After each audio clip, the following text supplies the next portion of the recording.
Good evening, this is Jen from Jen's Journals. I'm going to show you really quickly, it's a real quick walkthrough of one of the prayer/faith journals that I have put together that is posted in my shop. They're very, very simple. They're strictly just writing blank space for prayer, journals, those kind of things. I actually have 4 to show you, but the insides are all identical. So I'm going to quickly go through this one and then show you the covers for all the other ones so that you can see the difference. So for those of you that don't know, I do name it my journals, and this one is Abby.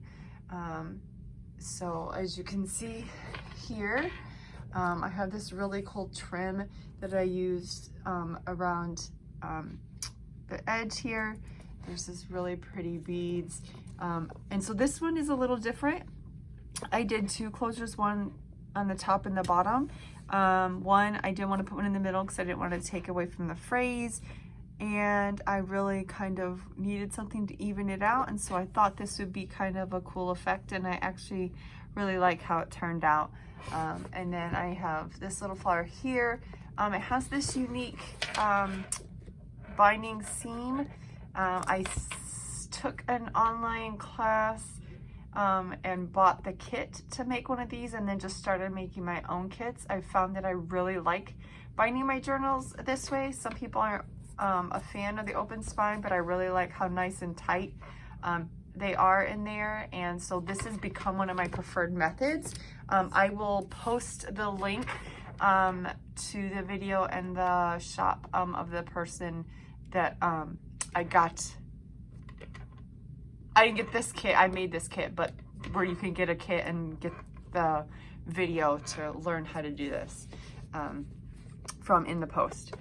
So like I said, this is Abby. Oh, and the back is just pretty plain. It's this really cool textured looking fabric that I came across in the remnant bin at Joann's, and I thought it was pretty cool and I could do something with that.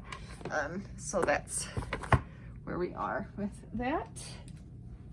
And so let's go ahead and take a look inside. And like I said, it is very just plain. It's so I wouldn't even call it a junk journal, I would just call it a journal. It's just lots of writing and space and journaling. There is a pocket in the front and back. Not all of them have a pocket in the front and back, and then there's a journaling card in each one, and that's from a DigiKit, as well as most of these. I saw something very similar and started making my own just in Word. But so there are 1, 2, 3, 4, 5, 6, 7 to 8 signatures each. And so they're all just, as you can see, full of plenty of writing spaces. Each signature has its unique page so that you can kind of tell the differences there throughout. And which I just really thought is cool. And then there's a bunch of these throughout the book as well, so it can really be used as a weekly log, so to speak, or and then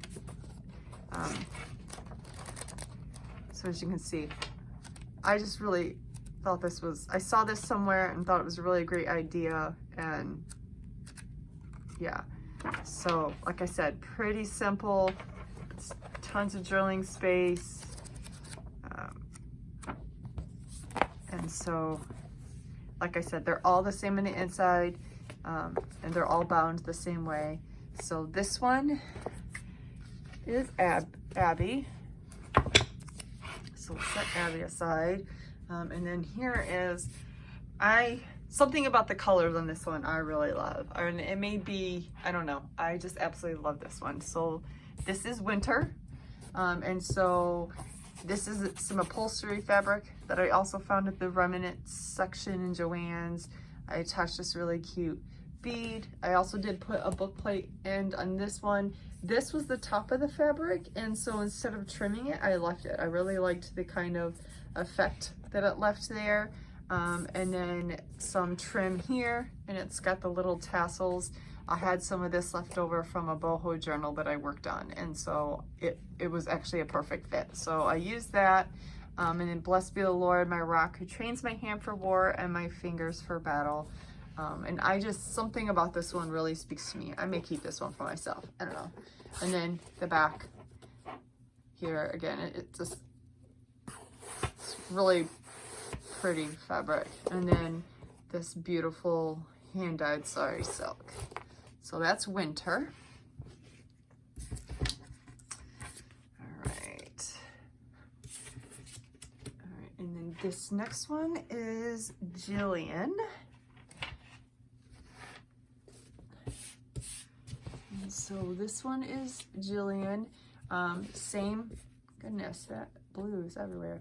Same kind of binding, beautiful image. This is I got from a digi kit as well. It was like a journaling card, and I just made it larger. And then this trim I used, and then this really cute dangle, and the same sari silk as winter. And it's almost like a burlap, but almost like a thicker version. I don't know, but I have a whole bunch of this, and I don't usually buy lots of plain fabric because I know I find it boring, but something about this one, it gives me a lot of options. So there's that one. That one is Jillian. And then the last one is Amber. And this beauty here, again, same way. And here's the back. I had this really cool, actually, believe it or not, this fabric was left over from my wedding 5 years ago. I made wedding wands, you know, instead of like bubbles and throw rice, I made little wands you wave with bells on the end. And this was some fabric I got at Hobby Lobby like years ago, and I still had some left over. And so that's, I turned it into this. So I have this little beautiful bead here with this beautiful sari silk. I love this. I got this from Etsy. I can tag her shop in the post as well. This stuff is gorgeous. And then I stamped on some canvas and put that there in this image. And then I had, again, I tried my hand at some boho journals. Let me tell you, that's a lot of work and a ton of trims and whatnot. And you kind of gotta sell like an arm and a leg to get this stuff. So I saved every little bit I had, and now I'm finding little random places I can use some of the leftover. So that's what this is, which I really, really liked. It really liked how it turned out. And so, yeah, there's that one, and that's Amber. So if you're interested in these or want to check out any of my other ones, please check out my site. And you can also find me on Facebook. Thank you.